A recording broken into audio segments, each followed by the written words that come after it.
that journey must start at home. Valley are going to end. Because you can't know who you are without remembering your past experiences.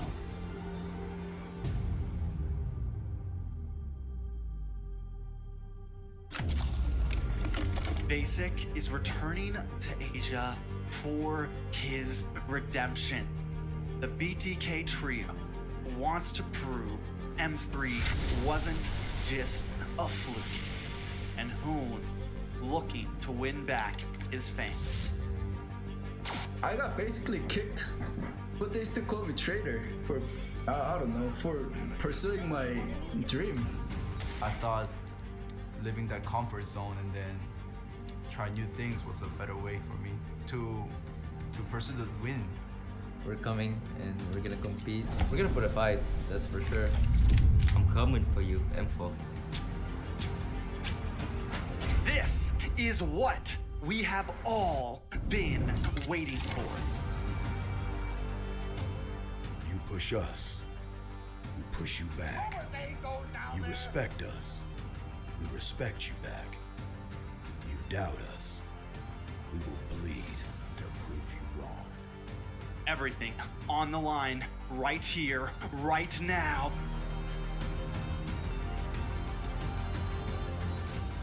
Definitely, they're not underestimating us as much as they did in M3. People probably see us and take us more seriously now, especially considering our accomplishment back then. I want to be the first in the world. I want to win a world championship. And the only way to really do that is day in and day out. There's no relaxing. You have to keep going. Here comes the Valley.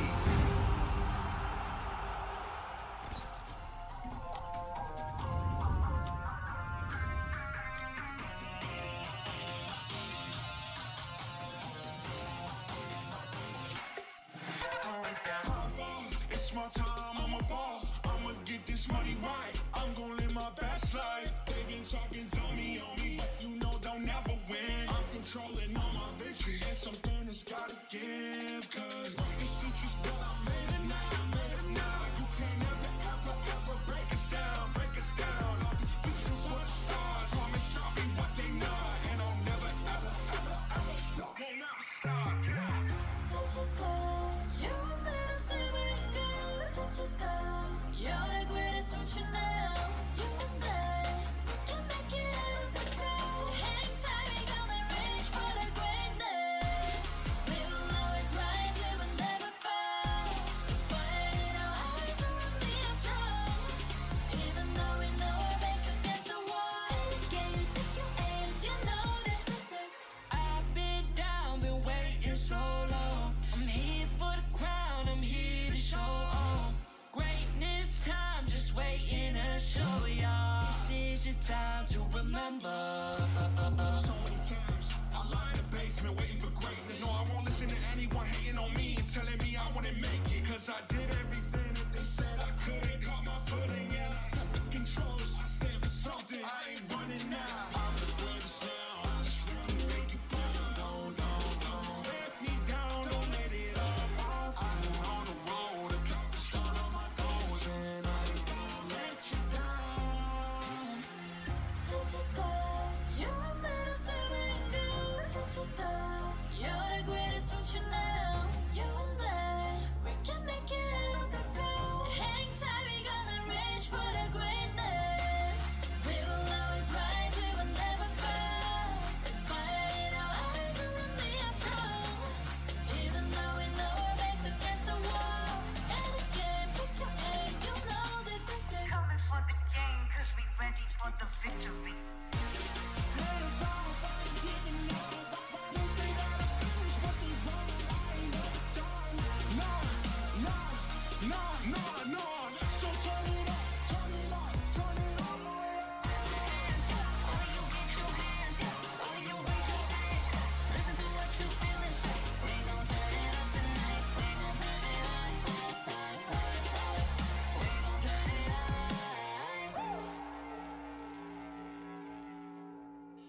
The sky is so vast, isn't it? My little flare.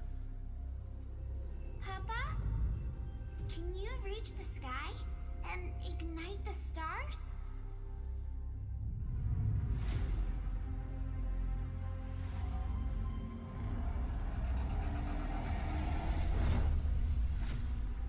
Of course, Honey Bunch.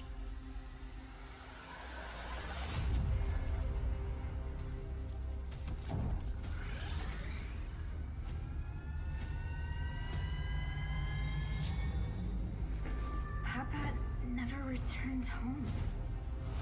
He's among the stars now. But what about me?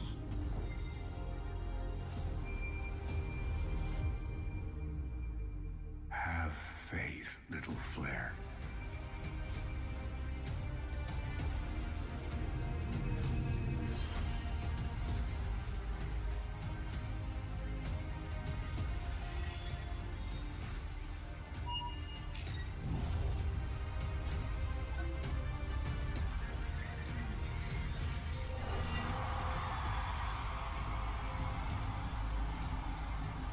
Now this is a wonder to behold.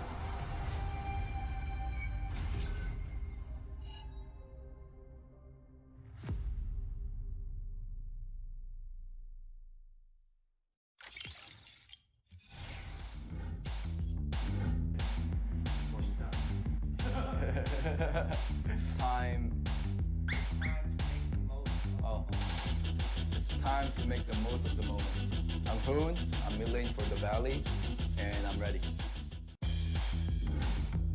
Ladies and gentlemen, welcome back to the Land of the Dawn. We are the Mobile Legends Scrim Academy, and my name is Wheezy. I am your host for today. And today is a special day as we are hosting the Mobile Legends Bang Bang North American Faction Cup Semi and Grand Finals. We took part in part 1, which was yesterday. We had 7 factions competing to try and place in the semifinals, which will be going on right now. And then also we will be doing the Grand Finals as well to finish off today's stream. So I appreciate everybody sneaking up on us, but let's go ahead and take a look at the schedule going forward.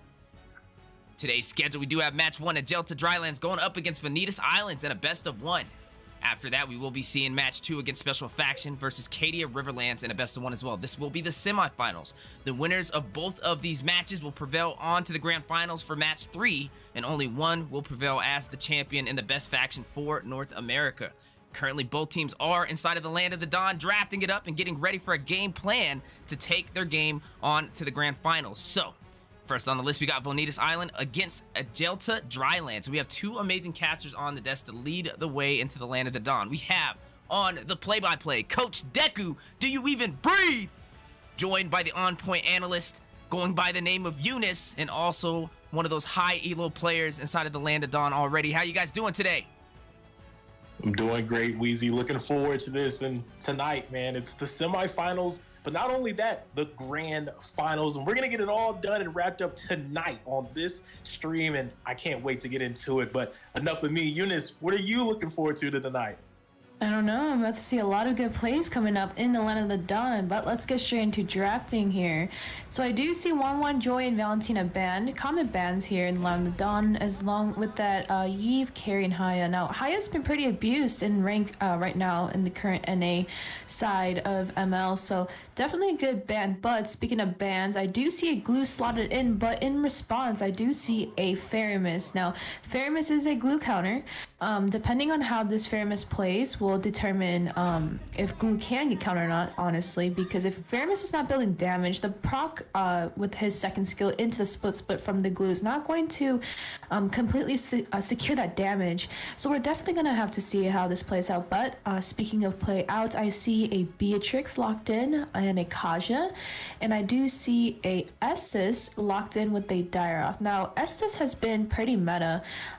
He's been very solid support, good support for the entire team. As long as you have a good heavy front, Estes should be very well. I do see a response to that though. They did pick Cadia. Actually, they did slot the Clint instead of Estes. So very interesting pick, but it's actually a very good read for the side there. So picking Estes into that draft could be an actual Big mistake could be because that Cadia will definitely be able to CC chain that Estes. But speaking of CC chains, do you want to hop on about the next phase of bans, Deku? And I mean, I feel like the bans kind of tie into what you're kind of pointing out, right? Not only though to avoid the Estes and go ahead and pick up that Clint up against that composition, but you also have to realize, right?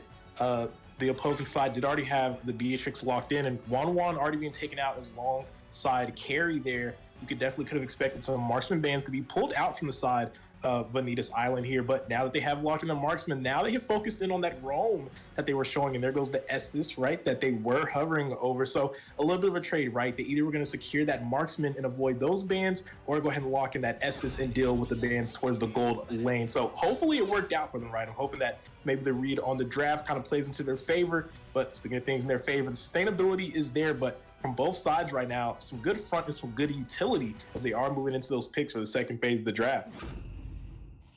Absolutely, you are 100% correct there. But speaking of moving on with draft, I see a Fredrin drafted in with a Farsa. Now, Farsa is a very high elo mage, so very good high ground, being able to control a lot of the map and being able to cover her ground when it comes to these ultimates.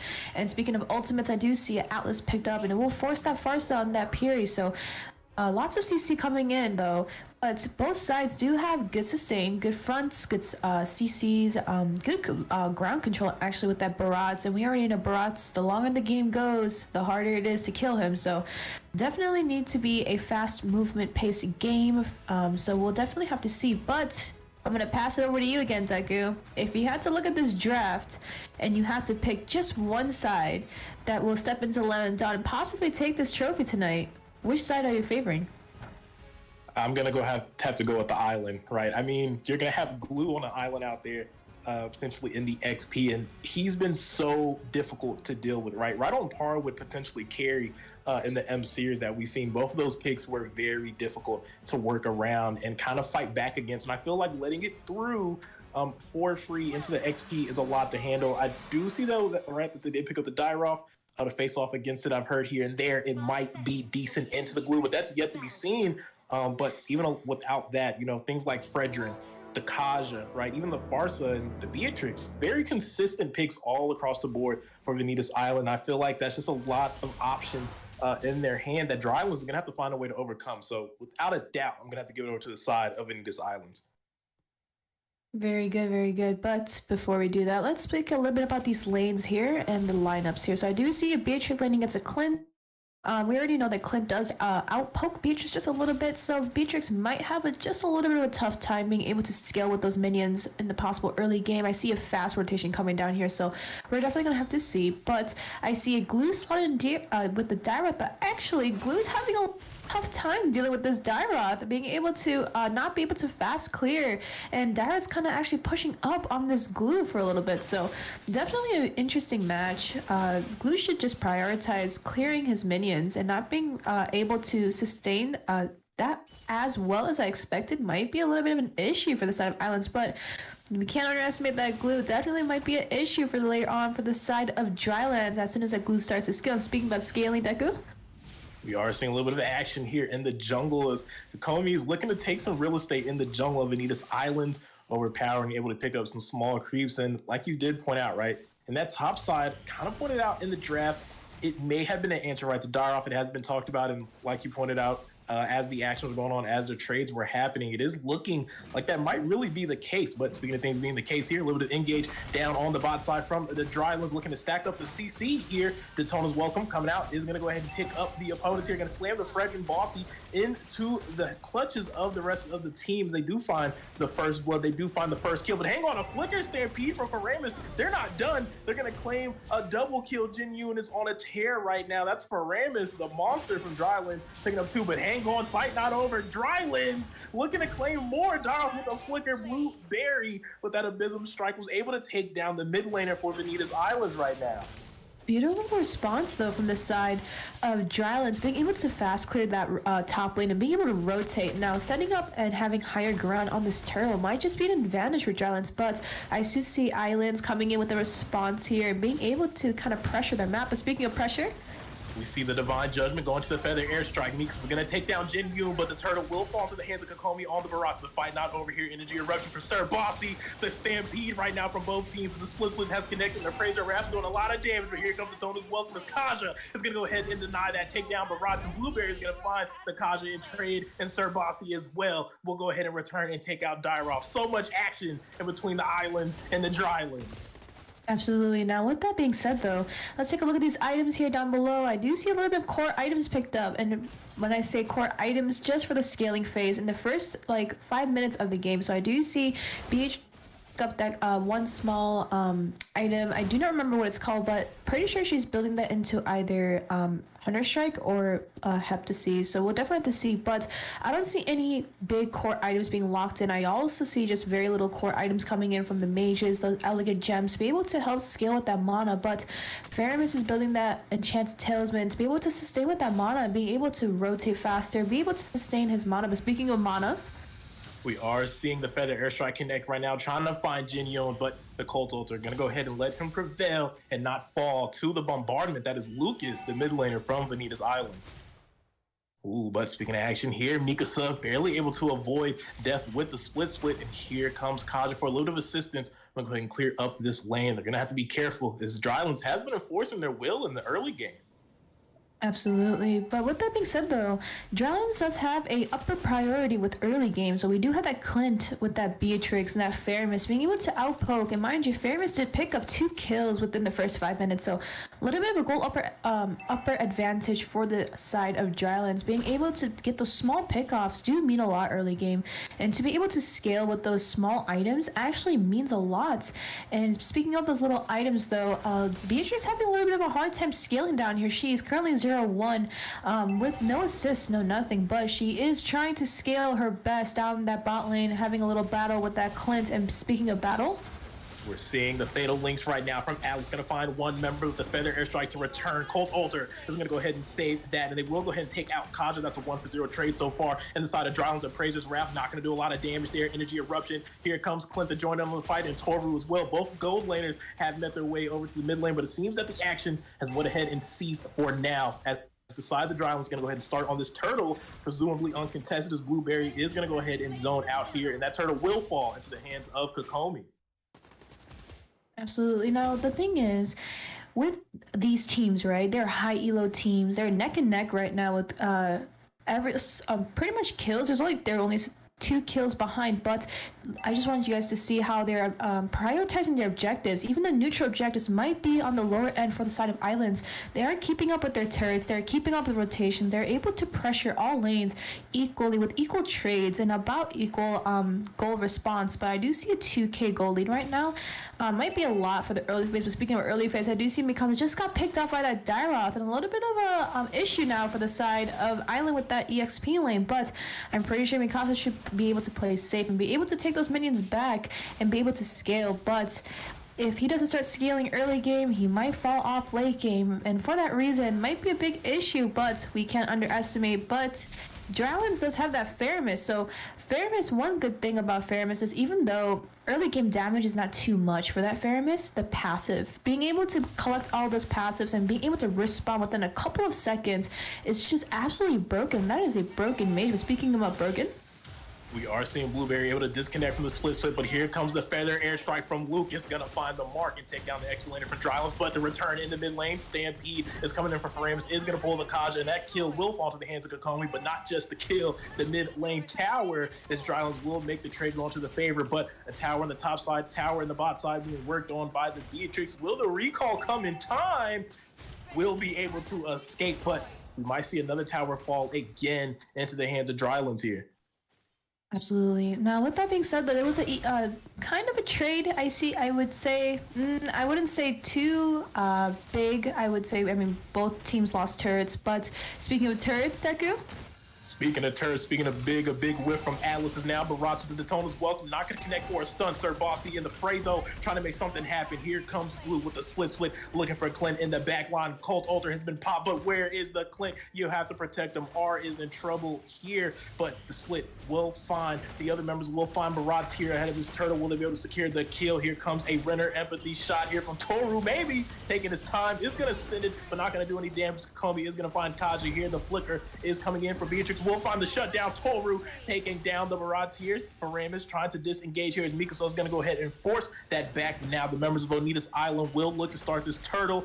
Basically uncontested, but no, are looking to maybe steal this. Sir Bossy will be able to find that the turtle is secured to the side of Vonetis Island, but over here in the jungle, Blueberry looking to make light work jam of this blue buff. Will be able to steal it in the disengage, potentially no. Mikasa going to stop him now with the split as well. Will find the mark, but the dash is going to kind of separate, but no, back into the fray. Luke is going to be able to find that mark. Will they look for more? No, looks like they are going to go ahead and disengage from that fight. Absolutely no. When I said about that Faramus, very good high elo mage, and even though Faramus was a skill too well early game, that ult is able to cancel out a lot of stuff, and especially with that Fredrin being able to immune his ult. And speaking about ulti here, I do see Farsa picking up 2 core items, and the same thing going with that Faramus. But speaking of picking off, that Clint did just pick off that Farsa, so automatic disadvantage now for the side of Islands when this possible team fight could be happening, or a clash possibly in the mid lane, to be able to control a little bit more of that ground. But Clint did have 2 main core items built in right now. Beatrix still looking for a second core item here, but I do believe she's building Heptases or Hunter Strike. But we're gonna have to see as the gold scales. Not too big of a gold gap between the junglers, kind of neck to neck with that Barat and that Clint as in gold. But for the side of Islands, they need a response. They really do. But even though in that early game phase, Islands was able to secure the top and the bot lane pretty early, but they did open up that mid lane. So now the advantage actually goes to the side of Drylands. But speaking of advantage, Deku? A little bit of action here. Concealed play coming in from Vonetis Islands, lured by Sir Bossy and the Cadia, looking to be quickly stopped by the Barats. They're not going to be able to find the advance. The numbers are still on a 4v4 right now. XP laners both trying to keep a little bit of an eye on that bot side lane, but we could see a nice setup here as the top side. Drylands looking to make work of the top lane ahead of this Lord that will be spawning in right now. Both teams now going to start making their way up and look to go ahead and acquire this neutral objective. Absolutely no. I just want you to notice, Deku, do you see this gold gap and the KDA gap between the Clint and the Beatrix? But speaking about Clint, seeing the gap right now as Blueberry is going to be able to avoid getting gashed by this Fredrin Turtles. Lord's going to fall into the hands of Cadia there, but fight potentially not over here. Cadia might have overstayed his welcome. Atlas looking for a set potentially. Gonna find the stun. A flicker for the Fatal Links will secure the Beatrix here. Was that the right play? They haven't secured the kill just yet, but the flicker and Shadow Stampede from Jin Yu will take down Toru there. The marksman down for the side of Vonetis Islands, and Drylands looking to secure a little more real estate, shoving down this mid lane, but here comes Farsa with the return feather airstrike, but not before Clint will take out this Fredrin here in the mid lane. Mikasa looking to try to stop the Komi, but you can't stop him. He's a full-grown dinosaur here as Clint will take down Mikasa, will take down the glue with that Lord pushing the top 5. They're going to be able to make light work and quickly clear that without any members from Vonetis Islands able to contest right now. Absolutely. Now, with that being said, though, in just that little small clash, a lot of utility actually has been burnt. So that Beatrix was forced to use her flicker, that Farsa was also forced to use her purify. So in the next upcoming set, or the next upcoming fight here, maybe a possible small clash, the disadvantage is also heavy on the side of Island, so definitely might be a mistake play that they're waiting for from the side of Drylands. But as for gold right now, still kind of looking not too good for the side of Islands. I mean, the gold gap is starting to snowball. There's a 5k gold gap coming in from the side of Drylands, so upper hand on the gold. But speaking of upper hand, We're seeing the one-man fatal link looking for the Fredrin here, but at what cost? Jin Yoon's going to be able to take out Sir Bossy. Naru's passion from Toru looking to find the damage, but no. Divine Judgment going to find Barats there. The dinosaur has been slain. Welcome to the extinction era for him. Blueberry looking to take out Mikasa. That is an XP laner in the jungle down from the side of Vonetis Islands. A 2-for-1 trade in the favor of Drylands is now. They will look to potentially claim a little more real estate. They've already got them down to the inhibitors, but with those kills stacking up, going to keep the pressure on Vonetis Islands here. I don't know, Deku. So looking at what's happening right now, they're looking at this kill score, this gold, and looking at the KDAs of all of these players. The side of Drylands is actually going to have a little bit more ground control now, since they're all down to the inhibitor turrets for the side of Islands. But with that being said, honestly, Islands is just going to have to play this safe. They're going to have to look for these small mistakes and being able to see if they can pick off just a member for the side of Drylands. This Clint has yet to be shut down. He is currently 506 and just picked up that Blade of Despair, so that damage is definitely going to be proccing in from that Clint, and that Clint is sitting at 10.6k gold right now. Only 12 minutes and nearly 13 minutes in for the side of Drylands, but there's no response coming in yet from the side of Islands. I mean, almost everybody on the side of Islands is seeing a big gap compared to the side of Drylands. They did try to engage on that Dyroth, that Blueberry on that Dyroth, but the conceal plate wasn't just fast enough, so unfortunately that Dyroth was left on a leash and let off on the loose. But speaking of let on the loose, looks like they're going to try to cover this ground control on this Lord, and being able to secure this Lord will be very easy for the side of Drylands, since Islands only has inhibitor turrets, puts them at a disadvantage. But speaking about disadvantage, Deku, we're seeing some action here ahead of this Lord here between both teams. Neither one looking to give this up for free. Looks like Vonetis Islands is looking to claim some ground. They're looking to make a movement here, but Kokomi, the side of Drylands, needs a big boy, and he's looking to fill in that role right now. He's not going to let Vonetis Islands advance forward on this Lord. They do have the river control, but hang on, keep an eye on the front line for Vonetis Islands. Cadia, Blue, trying to make a little bit of a space here for the rest of the team. Sir Bossy as well, looking to maybe secure a little bit of ground. The Lord was reset, now still being quickly worked on. Kokomi still keeping that pressure, keeping that control. Here comes Feather Airstrike, but this might have been ill-advised, not to connect, and that's major utility down. But look at the backside here. Here comes the flicker, Divine Judgment, and there it is, the pick-off that they need. We're going to take out Yinjun. Coco's are not going to be here to save them, but we'll find the Lord. Nibu's Passion coming out, a lot of damage. We're going to find Cadia here with the Clint flicker as well. Mikasa on the back line. Will he be able to secure anything? No. Clint will be able to take him out. Sir Bossy is looking to take Atlas. A 3-man kill in the hands of Clint. The cowboy from the Wild Wild West is now going to be shut down, though, as a double kill will be picked up by Sir Bossy and traded out immediately by the Dyroth Lord in the mid lane, though, from the side of Drylands. Farsa, last man standing, trying to stop it with the Feather Airstrike. Doesn't have the ultimate anymore, and with 3 members looking to grieve this, they're looking to end the game. There goes the charge. Mid inhibitor has been destroyed. It's still just 1 member now. Cadia has joined, but will it be enough to stop the 3-man front with the Lord from Drylands? Here comes the engage from Blueberry, looking to take him out. Abysm Strike, not going to find the mark just yet. Feather Airstrike on the return, but look at the Nexus. It's dropping. A Call Me stomping. He's dancing, and he's going to take the game from Vonetis Island. Victory!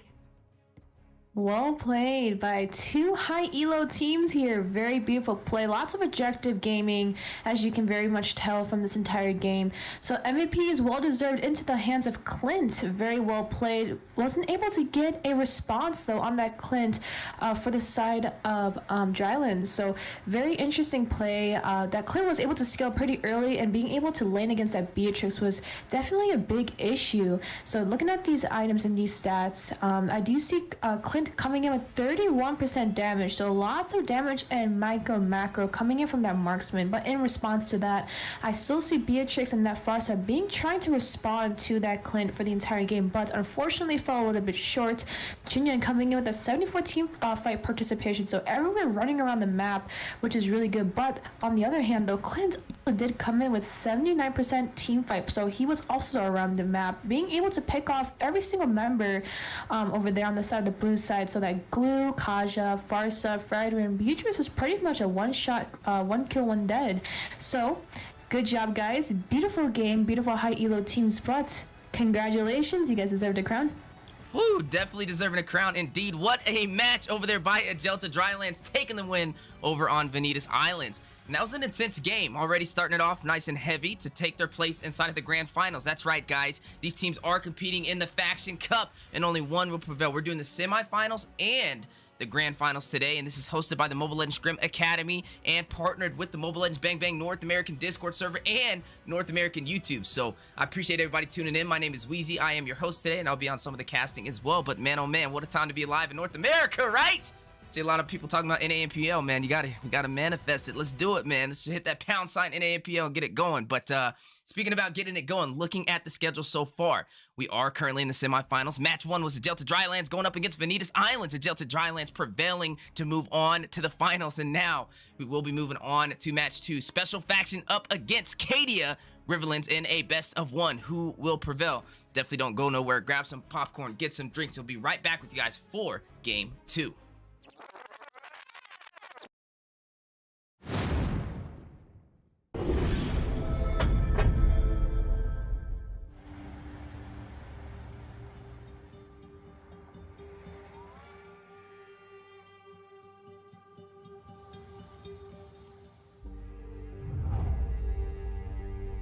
You can travel the world to find yourself.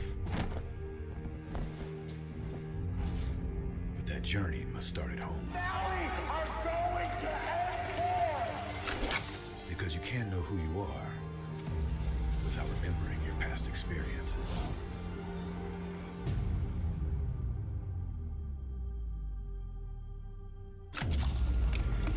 Basic is returning to Asia for his redemption. The BTK trio wants to prove M3 wasn't just a fluke, and Hoon looking to win back his fans. I got basically kicked, but they still call me traitor for, I don't know, for pursuing my dream. I thought living that comfort zone and then try new things was a better way for me to pursue the win. We're coming and we're gonna compete. We're gonna put a fight, that's for sure. I'm coming for you, M4. This is what we have all been waiting for. You push us, we push you back. You respect us, we respect you back. You doubt us, we will bleed to prove you wrong. Everything on the line right here, right now.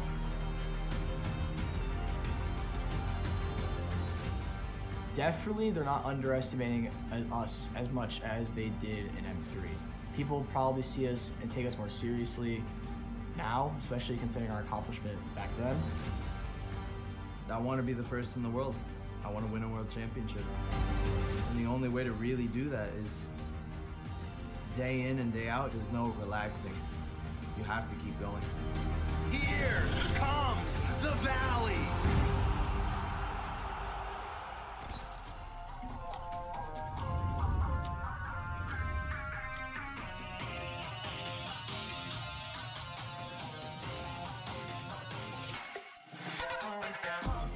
It's my time, I'm a ball. I'ma get this money right. I'm gonna live my best life. They've been talking to me on me, but you know they'll never win. I'm controlling all my victories, and something has gotta give. Cause this is just what I made it now, made it now. You can't ever break us down, break us down. I'll be reaching for the stars, promise I'll be what they not, and I'll never ever stop. Won't never stop, yeah. Touch the sky, you're a man of silver.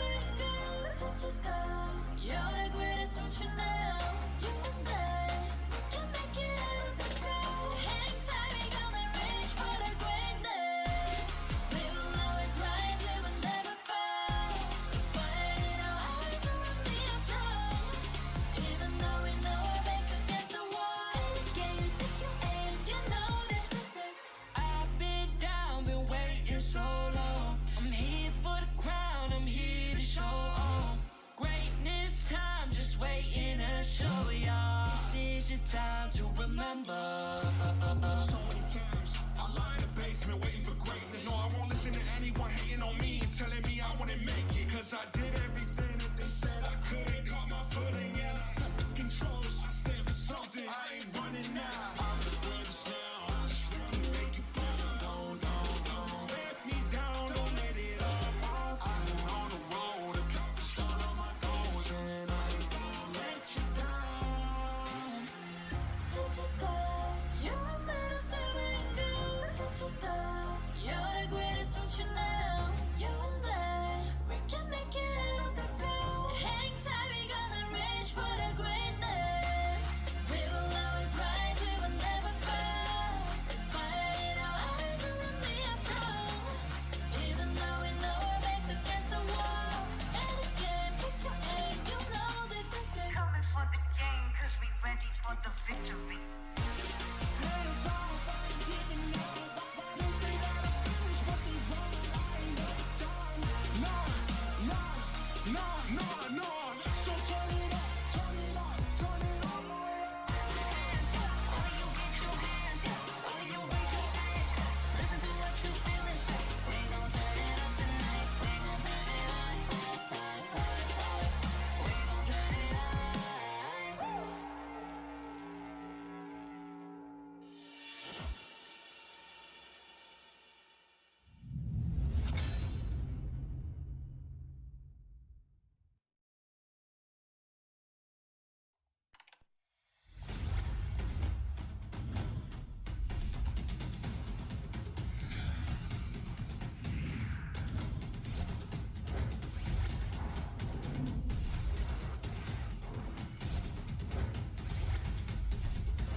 The sky is so vast, isn't it? My little flare. Papa? Can you reach the sky and ignite the stars?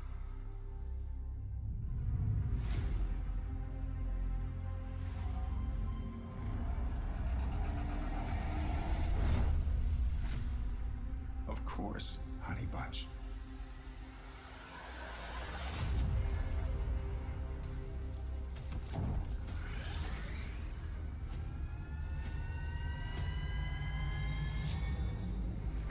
Papa never returned home. He's among the stars now. But what about me?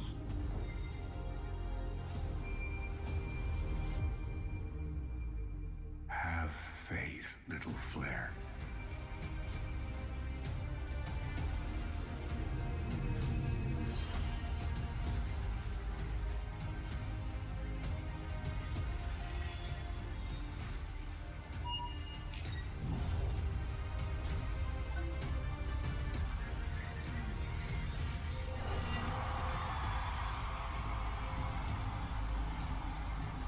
Now this is a wonder to behold.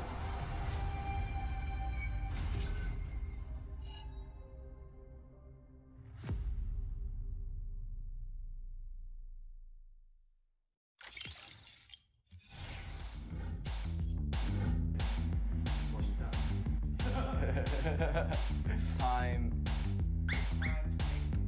Oh, it's time to make the most of the moment. I'm Hoon, I'm mid lane for the Valley, and I'm ready. I graduated high school a few months ago. Yeah. We dare to be great. Dude, that's perfect. One more second. Hello, my name is Fly Chicken. I'm XP lane from the Valley. Let's go. Hey, it's basic. Again. Right, I like that. We dare. And action. We dare to improve. Hey, it's basic. Coordinator for the Valley. Let's go.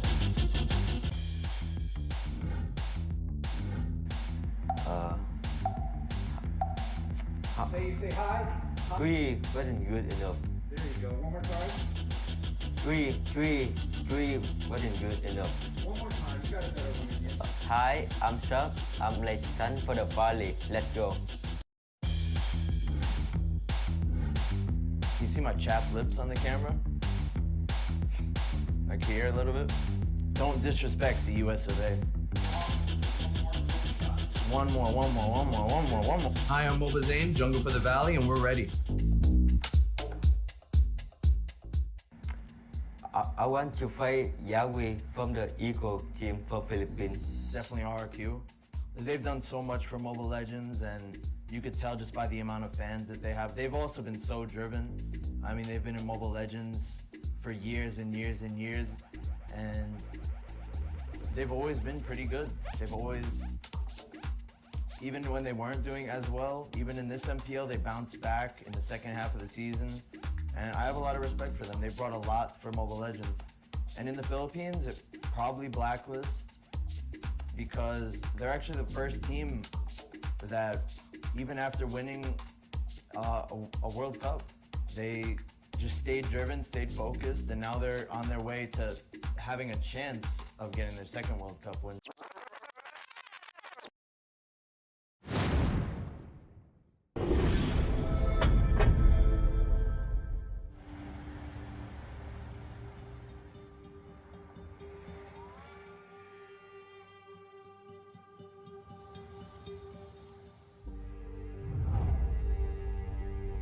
You can travel the world to find yourself.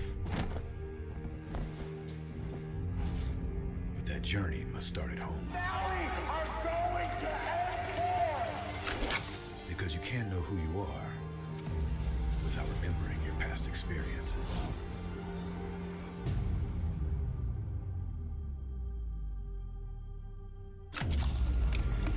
Basic is returning to Asia for his redemption.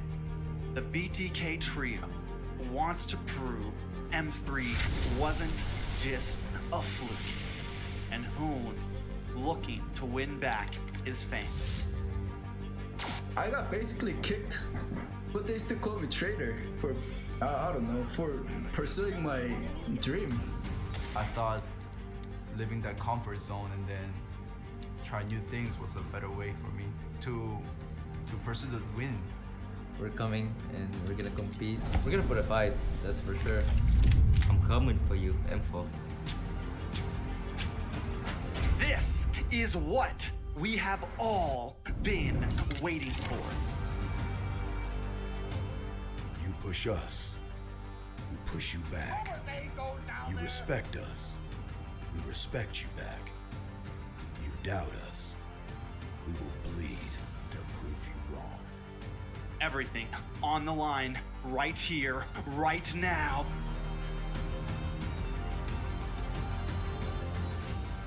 Definitely, they're not underestimating us as much as they did in M3. People probably see us and take us more seriously now, especially considering our accomplishment back then. I want to be the first in the world. I want to win a world championship. And the only way to really do that is day in and day out. There's no relaxing. You have to keep going. Here comes the Valley.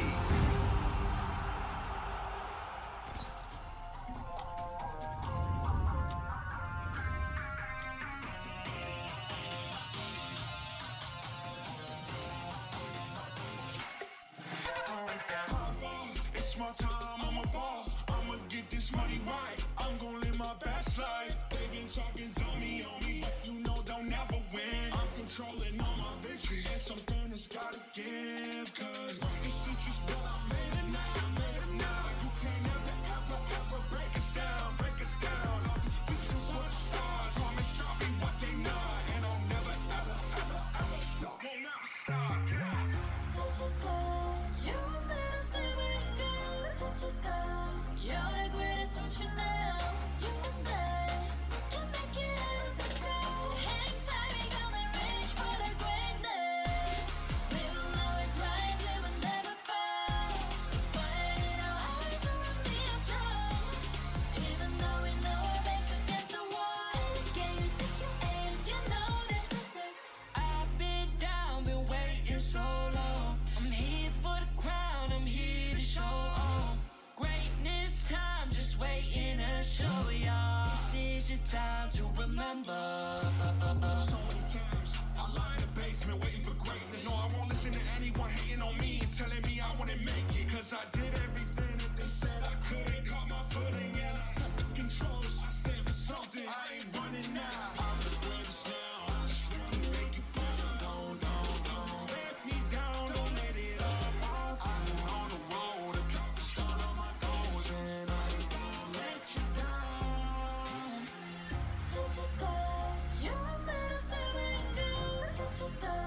You're the greatest future now. You and I, we can make it out of the cold. Hang tight, we gonna reach for the greatness.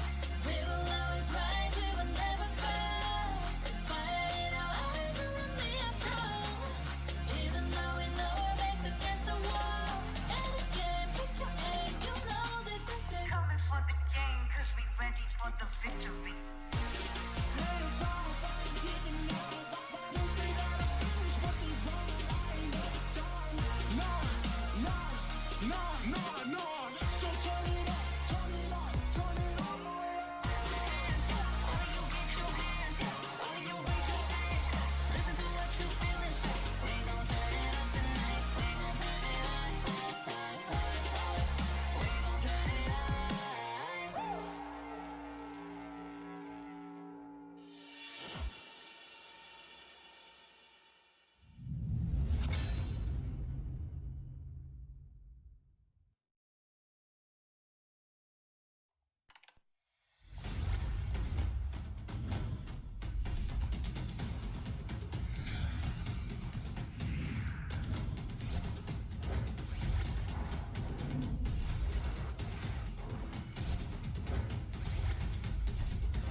The sky is so vast, isn't it?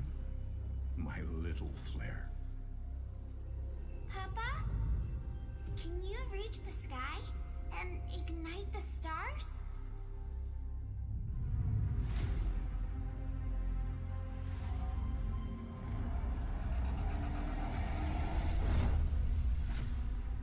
Of course, honey bunch.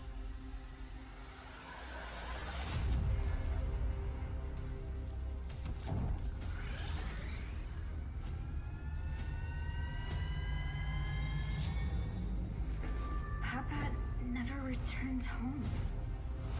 He's among the stars now. But what about me?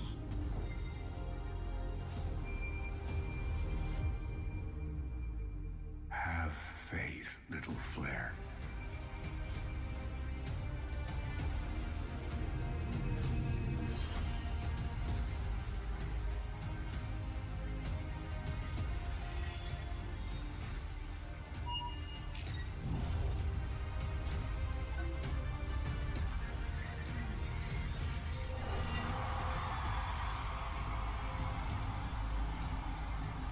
Now this is a wonder to behold.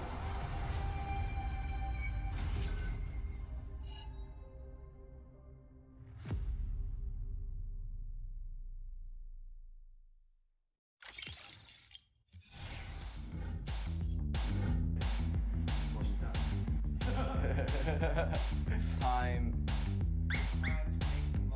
Oh, it's time to make the most of the moment. I'm Hoon, I'm milling for the valley, and I'm ready. I graduated high school a few months ago. Yeah. We dare to be great. Dude, that's perfect. One more second. Hello, my name is Fly Chicken. I'm XP Lane from the Valley. Let's go. Hey, it's basic. Again. That's right. That's I like that. We dare. And action. We dare to improve. Hey, it's basic. Coordinator for the Valley. Let's go.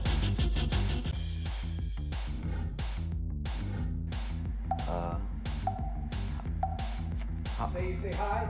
Three wasn't good enough. There you go. One more time.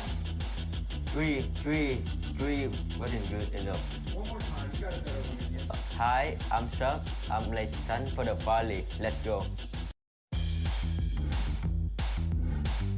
You see my chapped lips on the camera? Like here a little bit? Don't disrespect the US of A. One more. Hi, I'm Boba Zane, Jungle for the Valley, and we're ready.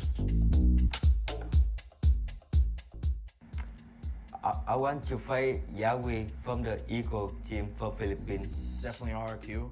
They've done so much for Mobile Legends, and you could tell just by the amount of fans that they have. They've also been so driven. I mean, they've been in Mobile Legends for years and years and years, and they've always been pretty good. They've always, even when they weren't doing as well, even in this MPL, they bounced back in the second half of the season, and I have a lot of respect for them. They brought a lot for Mobile Legends. And in the Philippines, it probably blacklist, because they're actually the first team that, even after winning a World Cup, they just stayed driven, stayed focused, and now they're on their way to having a chance of getting their second World Cup win.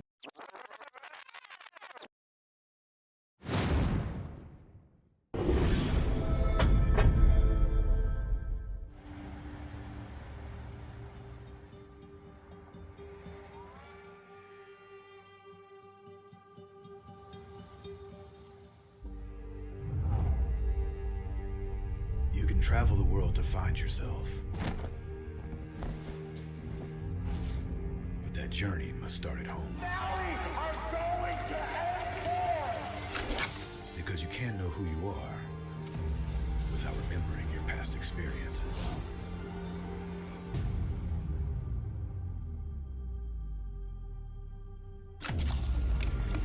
Basic is returning to Asia for his redemption. The BTK trio wants to prove M3 wasn't just a fluke, and Hoon looking to win back his fans. I got basically kicked, but they still call me traitor for, I don't know, for pursuing my dream. I thought living that comfort zone and then try new things was a better way for me to pursue the win. We're coming and we're gonna compete. We're gonna put a fight, that's for sure. I'm coming for you, M4. This is what we have all been waiting for. You push us, we push you back. You respect us, we respect you back. You doubt us, we will bleed to prove you wrong. Everything on the line right here, right now.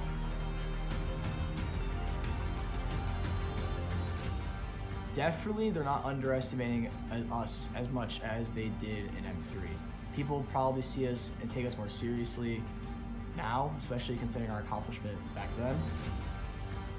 I want to be the first in the world. I want to win a world championship. And the only way to really do that is day in and day out. There's no relaxing. You have to keep going. Here comes the Valley.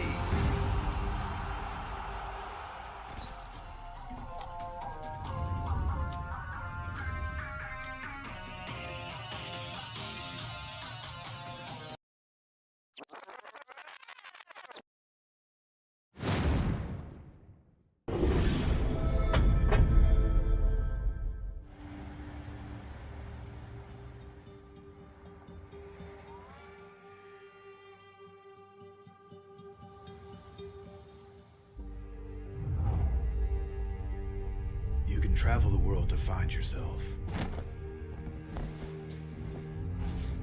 But that journey must start at home.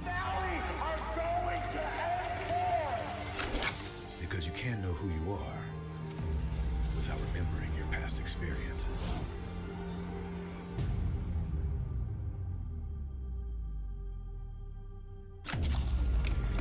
Basic is returning to Asia for his redemption.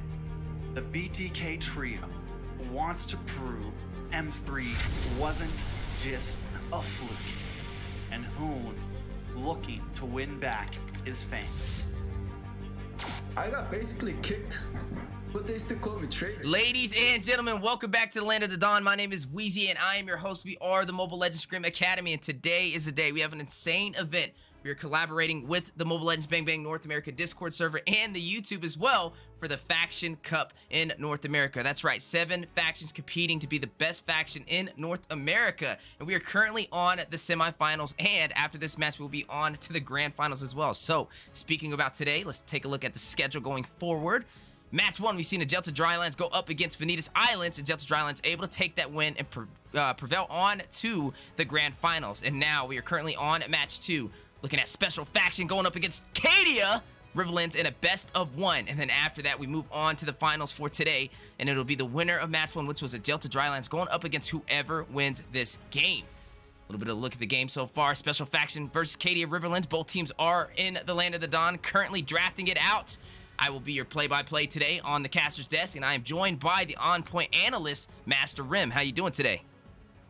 I'm doing great, you know, excited as always to see these factions perform and give us a beautiful show as they have been, jumping in to game 2 here between Special Faction and Cadia Riverlands. And Special Faction is going to be on the blue side and the red side is going to be Cadia Riverlands, right? But looking at the draft, right, we do see that Vexana being banned. And at first, I did side-eye the Vexana ban. However, they locked in that glue. And we do know her passive, when he procs that split, actually has the capabilities of putting not only himself, but the rest of his team in danger. So it's definitely a good counter ban for that one specific hero. However, the Faramis is still on the board, right? And the side of Cadia Riverlands does still need that roamer. So he can still be slotted in to fill that position as well as act as a counter coming up for that glue, and not only for the glue but for that Lolita, being able to cancel that aluminum blast with the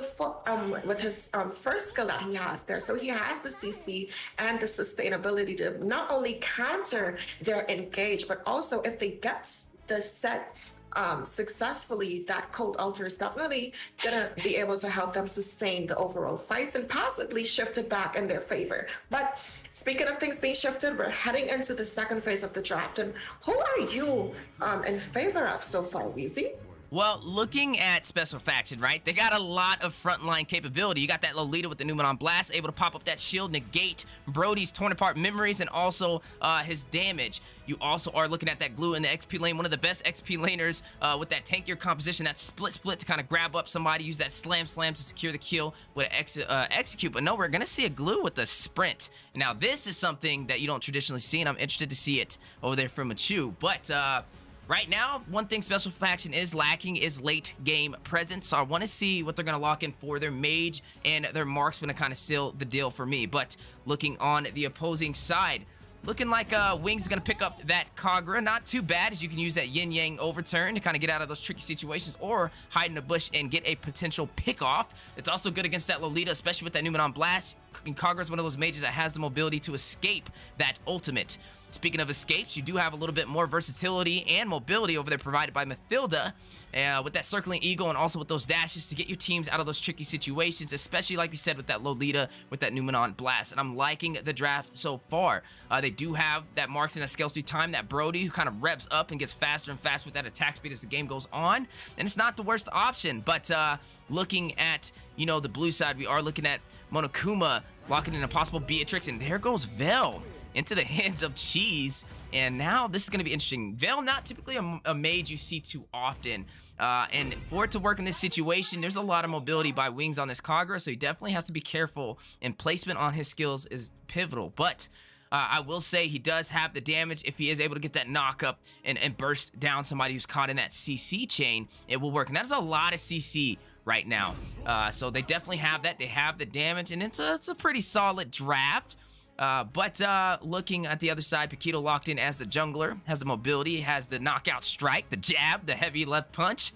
Definitely everything you need for a jungler. Not traditionally seen too often as well, but actually we've seen Paquito a little bit in M4. I do think he's still a decent jungle, but I feel like Frederick can kind of get the job done a little bit better. But in terms of mobility, that is going to be mobility for both teams, and I'm liking the way the draft is looking so far. But I have to give it to that glue in the XP lane. That might be the game changer, as I'm not sure how well Thomas could kind of go up against it. Thomas does, you know, can kind of jump out of a situation, but Glue, if he can get that split, he might have an easier time in that XP lane. But both teams are currently getting ready to jump inside of the Land of the Dawn, and I'm excited to see what they both bring to the table as we are inside of the semifinals for the Faction Cup. That's right, we are the Mobile Legends Scrim Academy, and we are partnered with North America Discord server, and we are live on the North American YouTube as well as the Mobile Legends Scrim Academy YouTube. We are watching Special Faction go up against Cadia Riverlands, and they are competing in a best of one. The team that wins this will move on to the grand finals today to compete in another best of one to be the best faction in North America. Now, I definitely think you have to put a little more respect on that Thomas and the XP lane, right? I don't know if you've been tuning in to M4. We did see Fried Chicken playing this Thomas, and he was able to show us how versatile and how much of a staple he still has when it comes to, you know, being on the initiative for the XP laner. But I don't know, I'm being proven wrong, even though I'm trying to get the people to, you know, put some respect on him. He is getting a little bit of a bully in that bot lane there. But speaking of bully, we do see in the top side and mid lane some damage being put out. Definitely some heavy engagement from both sides in the early phase. Maybe it might be a high kill game on the way. But like you said, that Thomas versus this Glue, you're already seeing the slam going in, forcing Thomas to kind of not be able to get into these minions, and you are seeing possibly a freeze of lanes, but no, it looks like Glue is going to go ahead and clear those minions. It may have been smarter to just freeze the lane and not allow him to get to level 4. As we know, both of these teams are trying to get to level 4 for their ultimates to contest on this neutral objective, as Turtle will be spawning in 30 seconds. But speaking of contest, the clash in the mid-river inside of the bush, a taunt. Monokuma is going to pick up that kill. Beatrix takes down the jungler. That is Paquito down for Cadia Riverlands, but it Praise's Wrath connecting and a taunt as well with the energy eruption. Monokuma getting another kill. He's going to go ahead and take down Mathilda. 2 members already off the board for the side of Cadia Riverlands. Only 1 minute and 50 seconds in the game.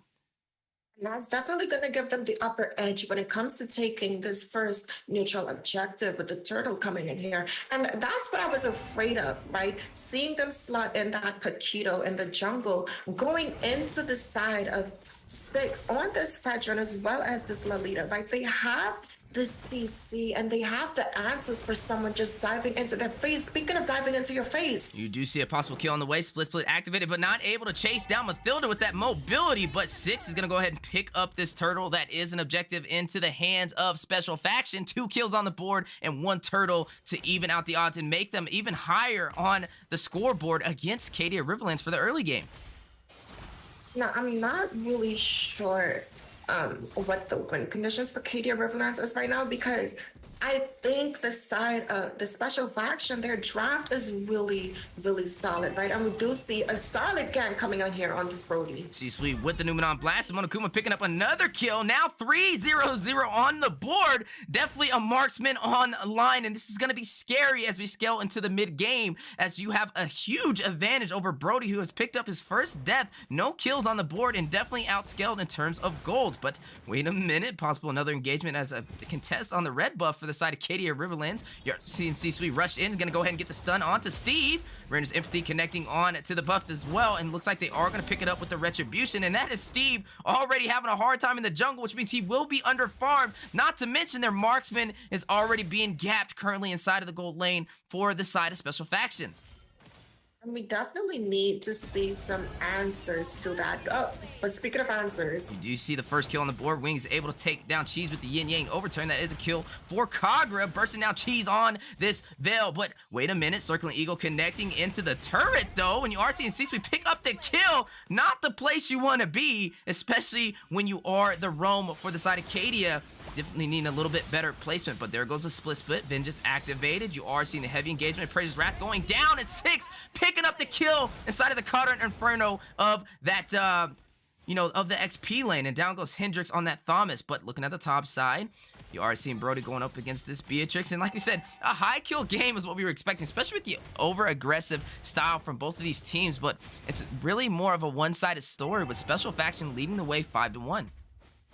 And they can afford to do that, right? And again, it all goes back to their composition. They're already picking in and building in a lot of these defense items, right? We do see that, and the importance of that item is it actually reduces your overall physical damage once you deal that skill-based damage to them, right? And that's true of it for the side of Special Faction. So they're already building into that counter itemization. But speaking of counters here, You are seeing a possible engagement on the way. Turtle again has been picked up for the side of Special Faction, just having an easier time with these clashes. But in the mid lane, Numenon Blast getting a stun to one member of Cadia Riverlands. You are seeing Wings trying to rush out. XLSA not as lucky, quickly gets bursted down on the top side. That is 2 deaths for Brody. Circling Eagle going in, but Shisui going into Wings, able to get a kill on to this Kagura, but answered back by Hendrix over there with the Thomas is going to quickly make God's work of Shisui. You do see the knockup by Vel onto Mathilda in the process though. 7-2 on the board, but still the lead for Special Faction. Right, and you don't want to throw the lead that you have, right? Giving them these singular kills and pickoffs in response to you not being disciplined is definitely going to help them scale. Speaking of helping them scale, we do see she is taking a lot of damage there from the Paquito, and even though he's not able to dive into the full team, he definitely still has that pick-off potential. And Vale, he doesn't have his full passive stacks right now, so he does not have that bonus movement speed. But speaking of bonus, we do see some fights happening here in the mid lane. Yeah, definitely some engagements on the mid and the bottom side. Circling Eagle going all the way around the river. She's able to get a kill on the Mathilda. Wings getting a kill onto Sisui in that process. Find out over though, the double knockup strike by Paquito, but down goes Steve into the hands of Cheese with this Veil. But XLSA is going to pick up a kill on to Beatrix. 6 getting a kill on to Wings. Down goes Kagura for the side of Cadia Riverlands, and that is a 3-for-2 trade leading for Special Faction. Double kill 6 going to go ahead and take down Brody. The man is unstoppable. He is on fire, not only contesting the buffs for Cadia Riverlands, but taking out the back line, just getting everything done. 4-0-2 on the board for the Spreadron jungle.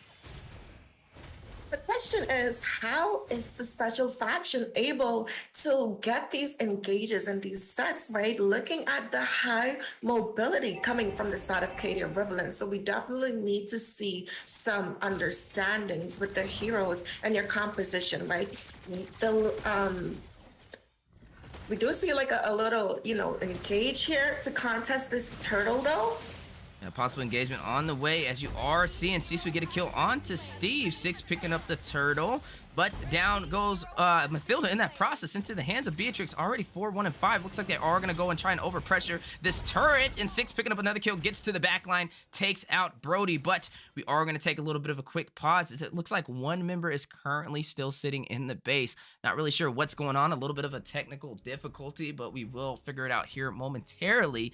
But man, oh man, let's just talk about this game so far. Special Faction on fire, dominating the early game, 14-4, 7 minutes in.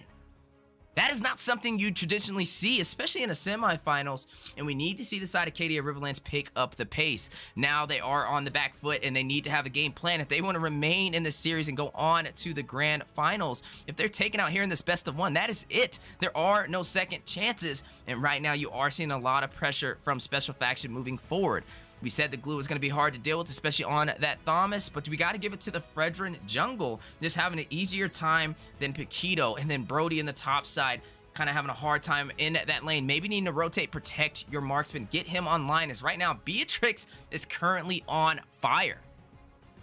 That's all because of this Lolita pick, right? We do see those Luminant Blasts being able to open up so much opportunities for Special Faction there, and it's okay if you're Cadia Riverlands to use that stun coming in from Kagura or that Mathilda's ultimate to cancel that set potential in order for your team to disengage from these team fights, right? If you bait out an ultimate such as the Luminant Blast and you're able to escape from that, they're not going to have it available for them for the next engage. But we do see them being able to take this first mid tower, which is definitely going to open up the rotations coming in from the side of Special Factions. Not that it's been a problem. Speaking of problems, you do see 6 picking up a kill on the Wings, down because Kagura, but it looks like another member in the base is kind of out of position, and I'm kind of scratching my head as what is going on with the side of Cadia Riverlands. But as we are slowly going to close out on this engagement, they are clashing inside of the tier 2 turret, trying to get some more kills. Monokoma's going to pick up a kill on the Thomas, and looks like XLSA able to dash out just in time. But we are going to pause it again, and I'm wondering, first it was Thomas who was away from the game, and now it looks like Mathilda and him swapped places, and I'm wondering what's going on. So they only have 2 pauses. They also didn't request a pause, so I'm glad we actually seen it. But Man, oh man, definitely not an easy time for Cadia Riverlands. And right now, Special Factions having all the answers is looking to close this game out in an early finish. Only 8 minutes, 17 seconds on the board, and they are doing a phenomenal job.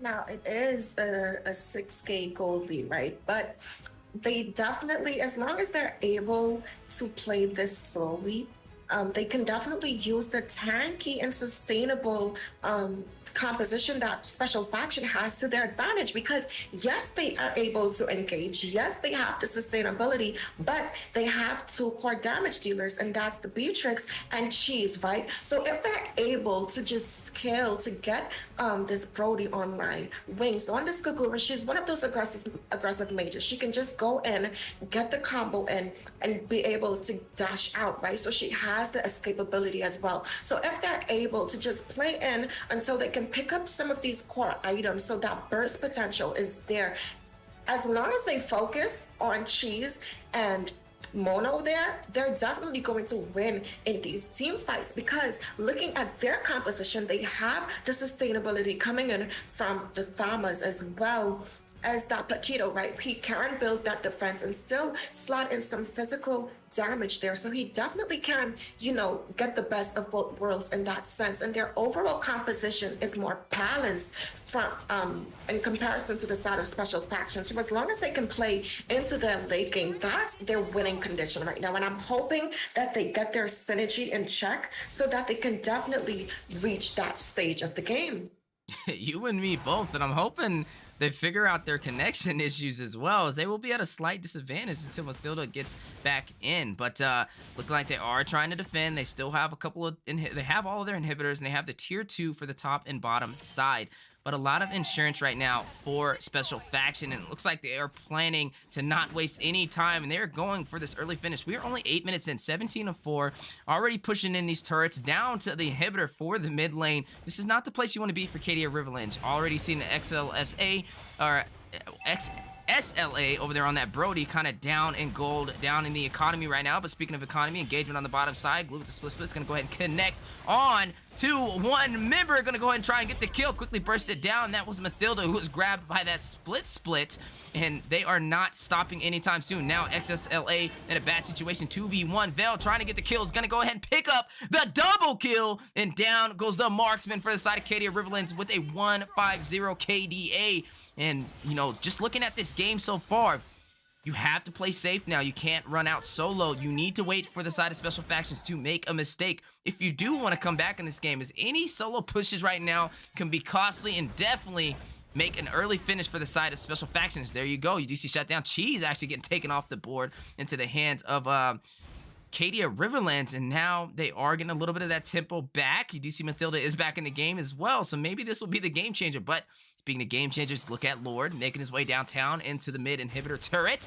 The full team of Cadia Riverlands to contest. You do see the umbrella over there by Kagra, but you are seeing Mathilda way too far out of line, taken down by 6, but Nimmer's passion over there by Beatrix, doing some AoE damage, the conal damage, and getting a mega kill onto Thomas. Down 2 members are on the board for Cadia Riverlands, and it looks like they are going for the finish. Lord quickly bursted out of the game. A double kill picked up by Monokuma, taking out Brody. Wings taking out C-Sweet. A triple kill by Beatrix, taking out Kagra, and this will only be Steve. Just lonely Steve to defend, and a maniac into the hands of Beatrix. Not only a maniac, but ladies and gentlemen, Special Faction takes the game, and they are moving on to the grand finals for the Faction Cup. Victory! Absolutely right, and it's absolutely a deserving win. They definitely utilized their composition coming from the side of Cadia Riverlands, right? The set potentials coming in from this Lolita and those Luminum Blasts as well, coupled up with 6 on this Fedrin as well as Cheese on this Valir pick, right? Looking at the team fight participation, definitely a very solid contribution coming out from every single member there from the side of Cadia Riverlands. And we saw that being executed in these sets. But speaking of sets, XSLA there, such a tongue twister of a name.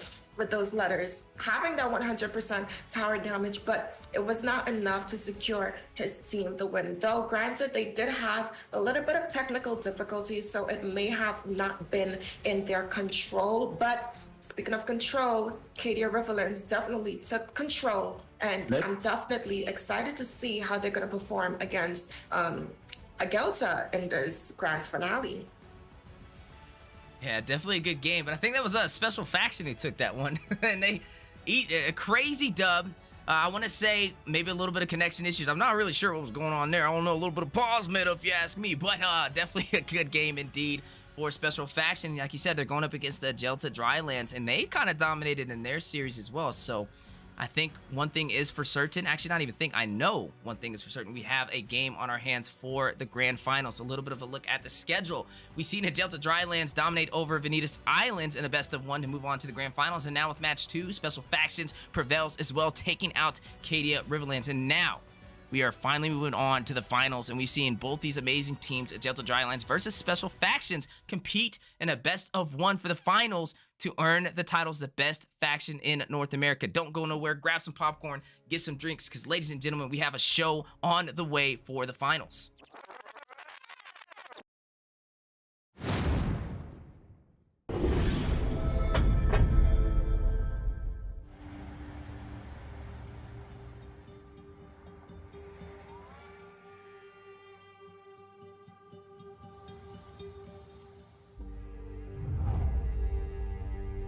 You can travel the world to find yourself.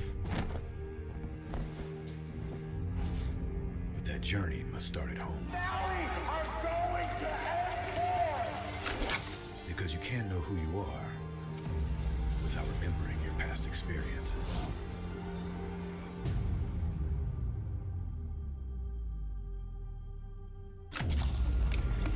Basic is returning to Asia for his redemption.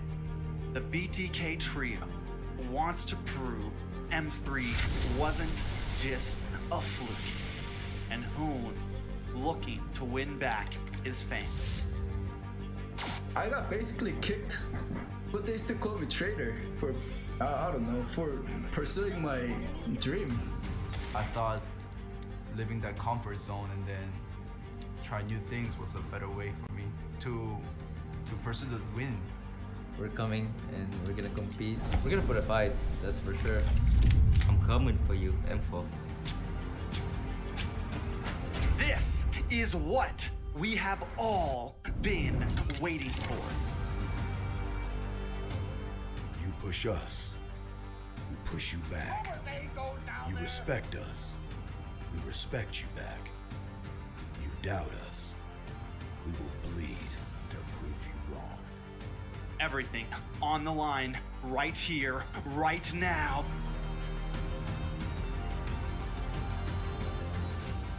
Definitely, they're not underestimating us as much as they did in M3. People probably see us and take us more seriously now, especially considering our accomplishment back then. I want to be the first in the world. I want to win a world championship. And the only way to really do that is day in and day out. There's no relaxing. You have to keep going. Here comes the valley.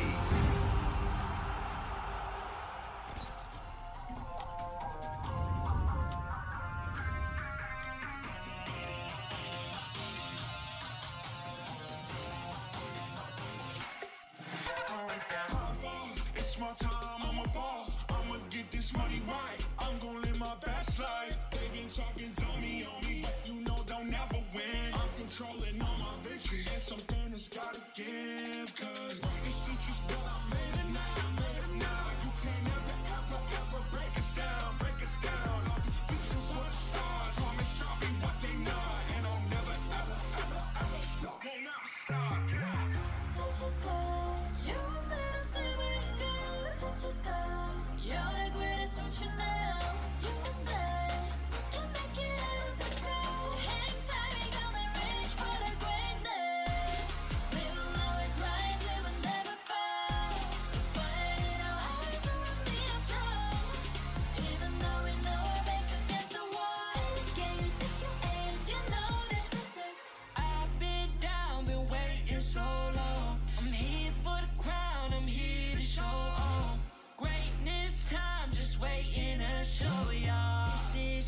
around to remember.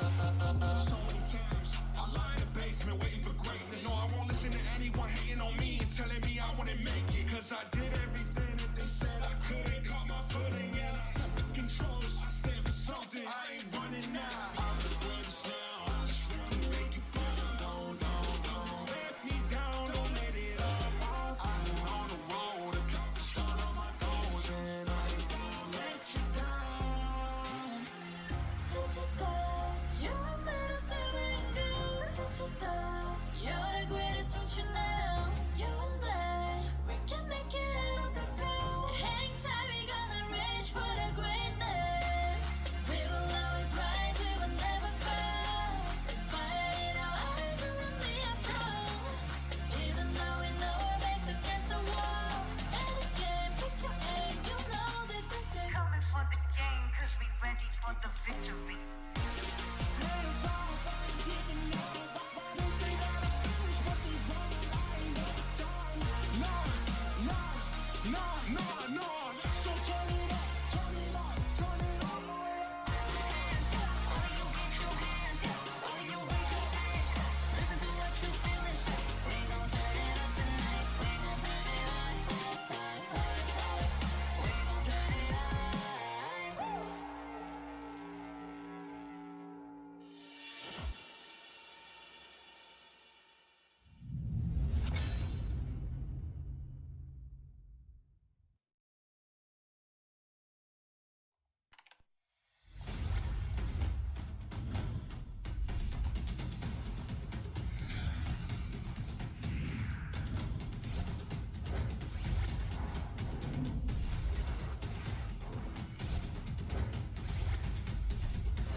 The sky is so vast, isn't it?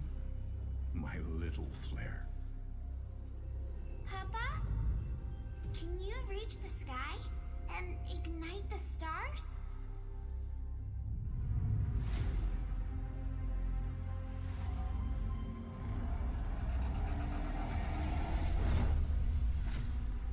Of course, honey bunch.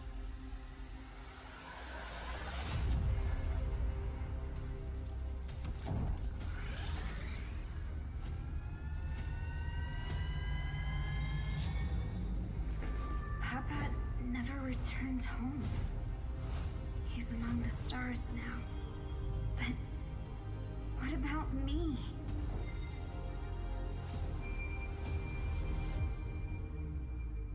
Have faith, little flare.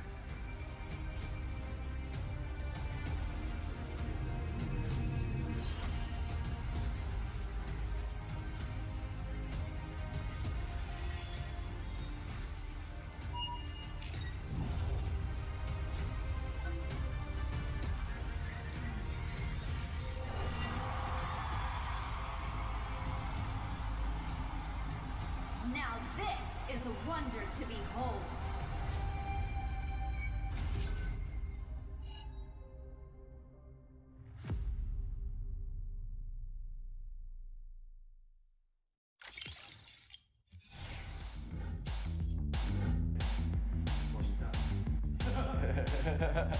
Time.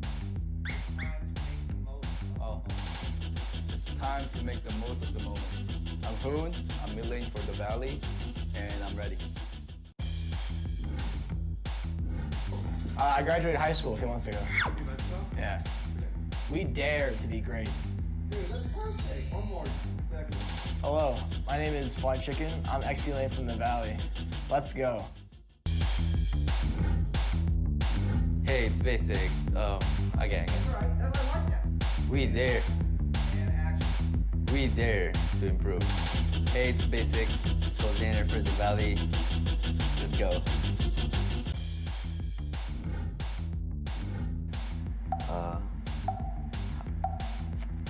Say hi.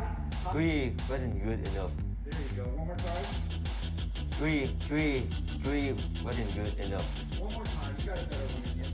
Hi, I'm Chuck. I'm Legend for the Valley. Let's go. You see my chapped lips on the camera?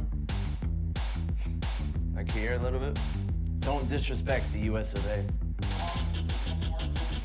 One more. Hi, I'm Moba Zane, Jungle for the Valley, and we're ready. I want to fight Yahweh from the Eagle team from Philippines. Definitely RRQ. They've done so much for Mobile Legends, and you could tell just by the amount of fans that they have. They've also been so driven. I mean, they've been in Mobile Legends for years and years and years, and they've always been pretty good. They've always, even when they weren't doing as well, even in this MPL, they bounced back in the second half of the season. And I have a lot of respect for them. They brought a lot for Mobile Legends. And in the Philippines, it probably blacklist because they're actually the first team that, even after winning a World Cup, they just stayed driven, stayed focused, and now they're on their way to having a chance of getting their second World Cup win.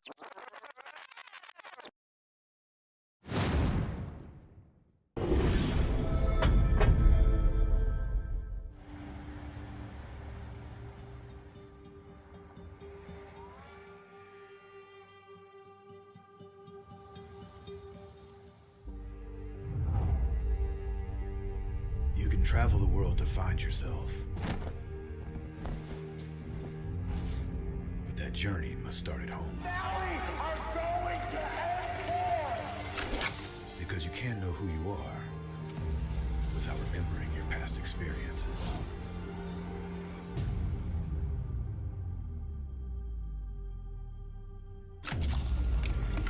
Basic is returning to Asia for his redemption.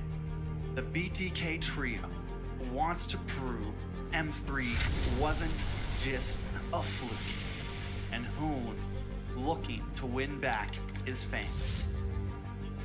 I got basically kicked, but they still call me traitor for, I don't know, for pursuing my dream. I thought living that comfort zone and then try new things was a better way for me to pursue the win. We're coming and we're gonna compete. We're gonna put a fight, that's for sure. I'm coming for you, M4. This is what we have all been waiting for. You push us, we push you back. You respect us, we respect you back. You doubt us, we will bleed to prove you wrong. Everything on the line, right here, right now.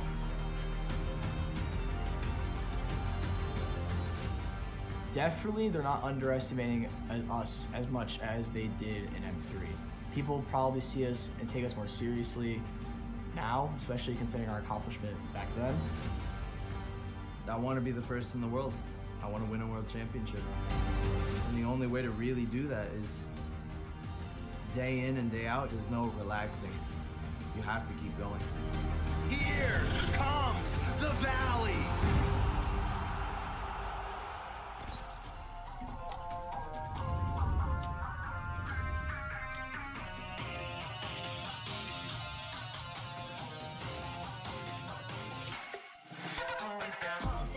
It's my time, I'm a ball. I'ma get this money right. I'm gonna live my best life. They've been talking to me on me, but you know they'll never win. I'm controlling all my victories, and something has gotta give. Cause this is just what I made it now, You can't ever break us down, All these bitches are stars, call me shopping what they not, and I'll never ever stop. Won't never stop, yeah. Touch your sky, you're made of silver and gold. Touch your sky, you're the greatest, don't you know? You and I can make it out of the cold. Hang tight, we gonna reach for the greatness. We will always rise, we will never fall. Fight in our hearts, and we'll be strong. Even though we know our backs against the wall. Can you take your aim? You know that this is. I've been down, been waiting so long. I'm here for the crown, I'm here to show off. Greatness time, just waiting to show y'all. This is your time to remember. So many times I lie to base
The sky is so vast, isn't it? My little flare. Papa? Can you reach the sky and ignite the stars?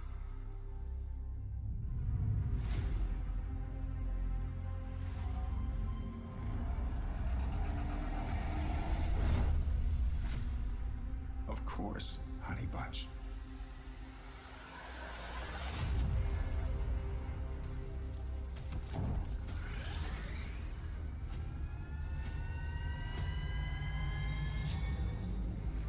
Papa never returned home. Ladies and gentlemen, welcome back to the Land of the Dawn. We are the Mobile Legends Scrim Academy, and my name is Wheezy. I am your host for today, and today's been insane. We went through the semifinals for the Faction Cup. That's right, this is the Faction Cup. We are collaborating with the Mobile Legends Bang Bang North American Discord server and live on the North American official YouTube channel as we are seeing 7 teams compete for the title, being the best faction for North America. A little bit of a look at the schedule so far. We went through the semifinals. We got to see match 1, Agelta Drylands going up against Vonetis Islands. Agelta Drylands taking the win with a fast finish.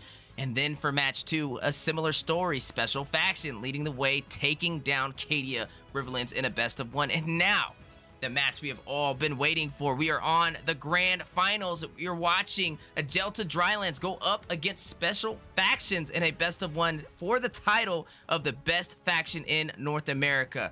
On the desk today, we have a special segment where we are doing a round table. That means all of the casters that you guys heard today will be casting for the finals game.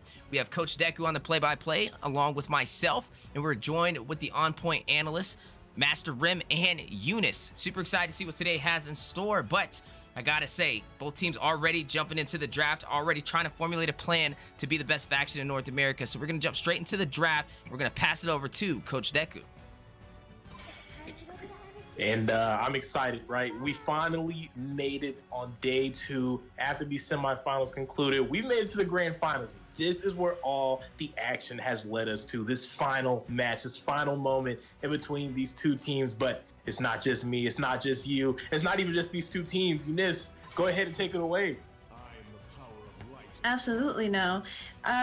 Lots of high elo teams now, so I'm gonna be definitely very excited to be able to see these 2 teams be able to compete in the Land of the Dawn. But speaking of Land of the Dawn, let's go ahead and look at these ban phases. I do see a lot of high meta picks that are actually banned out. So that Val, that Faramis, that Carry, Haya, and Cadia. Now, Haya's, like I said earlier in the earlier stream, Haya has been a very high pick, so good drafts coming in from the blue side. But on the red side, I do see lots of backline mages actually being banned out. So that Lilia, that Eve, but that Joy is also being banned out there. That Glue is also being able to be banned out. Gives a lot of more advantage, more hero pools that are open, but being able to carefully draft and be able to answer such a big thing when it comes to drafting. But hey, Rem, you want to complete the final 2 picks for me? Of course, we do see she's hovering over this Vexana and Veil bit, right? I think both of them are strong, as he does have the set potential coming in again, and the heavy frontline presence coming in from Sisui on this Grog, as well as 6 on the Fedrian. Again, that's going to be in the jungle. Now, I do like the response coming from the red side here. They definitely slotting that support along with that Barats could never go wrong once executed right. They have the frontline presence, and they have the burst coming in from Farsa with that feathered airstrike to get to the back line. Though Cheese and them, they definitely do have that heavy front line, but them locking in that Farsa and making that their prior pick, because they picked her up first, is definitely going to help her and their team be able to deal some more damage to Cheese and this Beatrix there. That's going to be focused more in the backline. But speaking of focus, we're going to jump into this game. Which draft are you leaning in favor of, Weezy? Well, you know, I am a fan of Martis, definitely one of my favorite fighters in Land of Dawn, but I gotta give it to the opposing side, right? Looking at this Barat stacked up with an Estus, it's kind of giving me some Blacklist vibes, and I'm loving the way they're kind of stacked. You also have Blueberry on this show with the Way of the Dragon for a little bit of displacement, so I'm gonna have to go with the Agelta Drylands. But I gotta ask, Coach Deku, how do you kind of feel? Who do you feel took the lead in the draft phase? Oop. We'll pass it on pass it on to Eunice. How do you feel, Eunice, who took the lead in your opinion for the draft? I mean, looking at the laning phase right now, I see Beatrix being put up against a Clint. Now, every single time I see this matchup, Beatrix actually struggles just a tad bit because Clint does outpoke in that gold lane, but I see a Martis being drafted in the EXP lane, so a lot of lane punish coming in from that Martis, just being able to just wipe the lane and then be able to freely rotate just like that, and being able to rotate to the mid lane to help the little engage here, Weezy. Nope, but you do see Six picking up a kill onto GN. That is Farza going down. First blood into the hands of Special Faction. And what a play. A little bit of what we're seeing today. Like you said, that Clint versus that Beatrix. Usually Clint is that direct counter for that Bea, but look at that. Looking like not the case for today's match. And I'm excited to see which one prevails as they are competing in the grand finals. That's right. The team that wins this will be the best faction for Mobile Legends Bang Bang North America Discord. Now, I gotta say, Rim, if you're looking at this side, already seeing 1 kill on the board for Special Faction, what are some of the winning conditions for Special Faction to try and close this out and be the champions? They definitely have the ability to capitalize off of these early engages, right? And we do see that happening here in the top side. There's the Daytona's welcome from Barats, but Appraiser's Wrath as well going to come down as Blueberry is going to find the kill on the Martis here, but Six not looking to let the fight over, but Way of the Dragon, the CC's layering as Comey is going to find the kill there. Definitely a good kill indeed, and that will be 1-2 on the board. Agelta Drylands leading in terms of kills, and now trying to take the first neutral objective on the board. Absolutely. Now, with that being said, though, I do see the turtle did get head up into the hands of Barats. But speaking of Barats, that Beatrix unfortunately did get picked off. So a little bit of a rough laning phase for that Beatrix. But we also know that Beatrix does scale in that late game. So we're just going to have to see what happens throughout the game. But Rem, do you want to give us an item breakdown? Absolutely, right. We do see not much being built in right here, just some damage being dished out. And speaking of damage, Ayusa going to be taken down there in the river.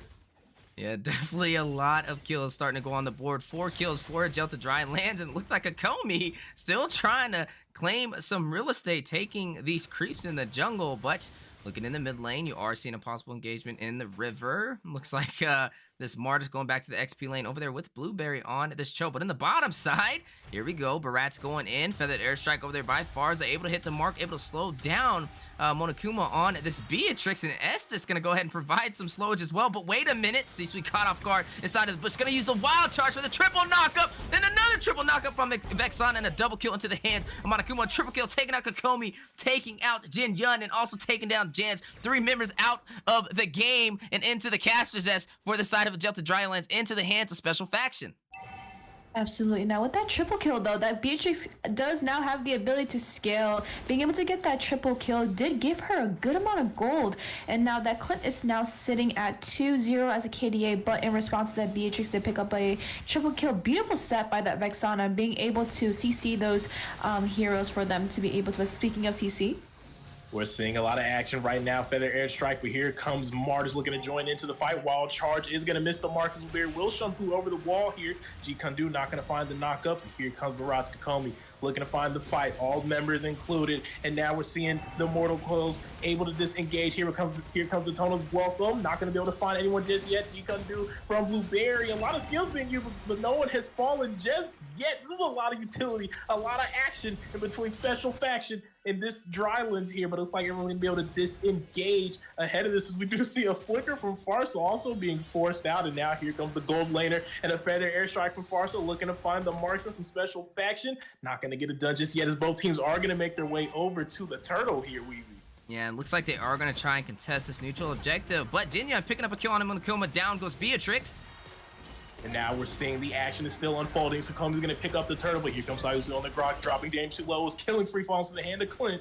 And that is another kill on the board. 2 kills down, and that is 2 members out for Special Factions, and just a good engagement for Agelta Drylands. Picking up that turtle, picking up 2 kills, and now possibly picking up another one. R is going to go ahead and find a way to take down Martis. And they could potentially look for more here. There goes Cheese with the Vexana Lord summoning in. But Beatrix gonna find Kobe there in the action right now. Down goes Thanos over there on that Barat, and you are seeing 6 on the chase. Gonna go ahead and get a knockup with the Brave Assault. Feather airstrike for a direct response, not in time though, and 6 takes down Farza.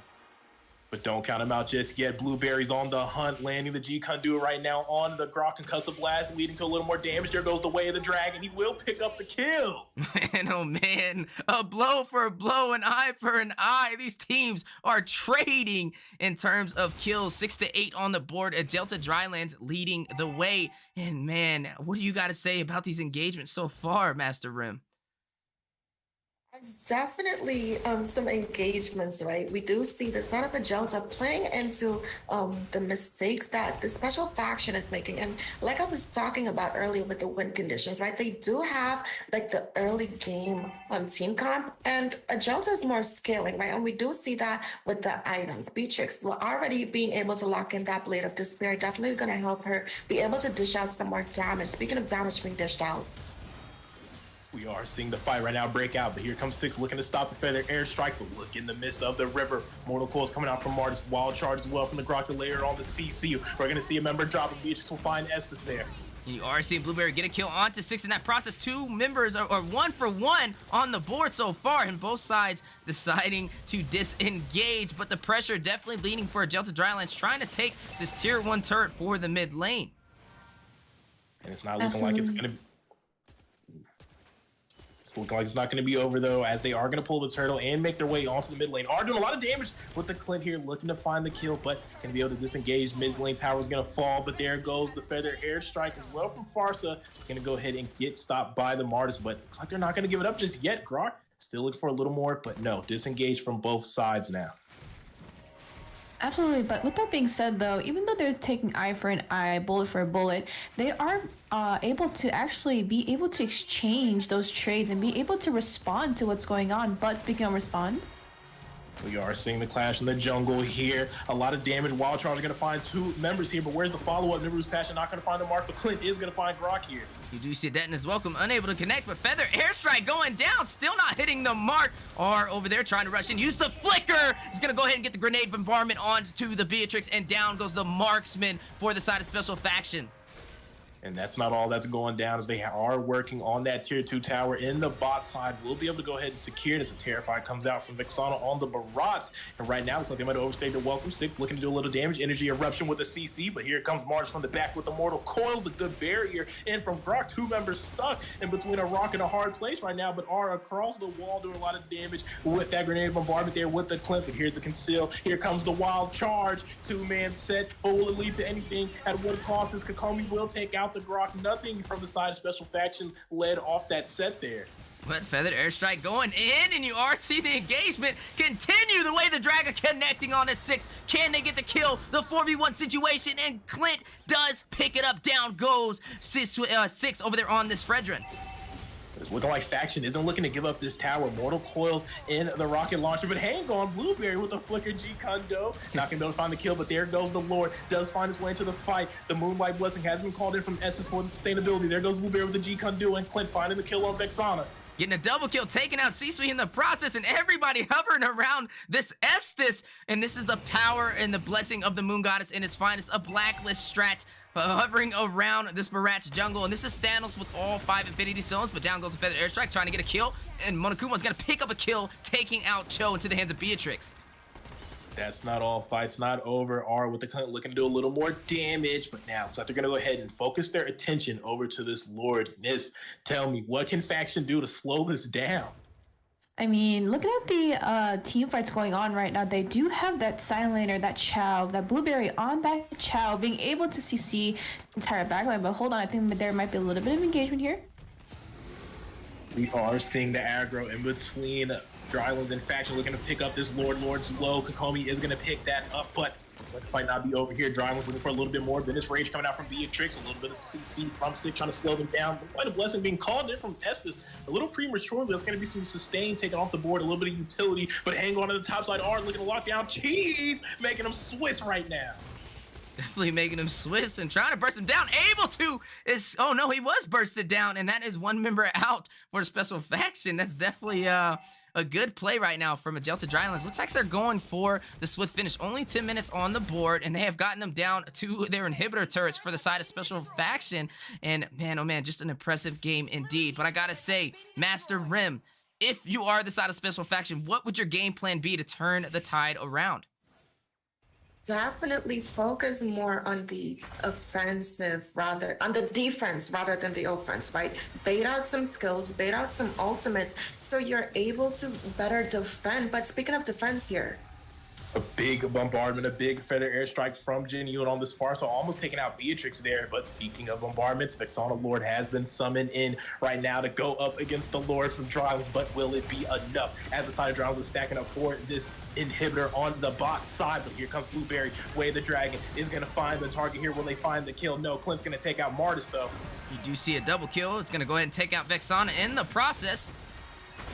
And now we are seeing the push. They're looking to stack up for the Nexus. Will it be enough? Feather airstrike, and Clint is going to confine and find a double, make that a triple, make that a maniac, a savage for the wild, wild Western man, Clint, taking Drylands to the finish and our new champions of Faction Cup.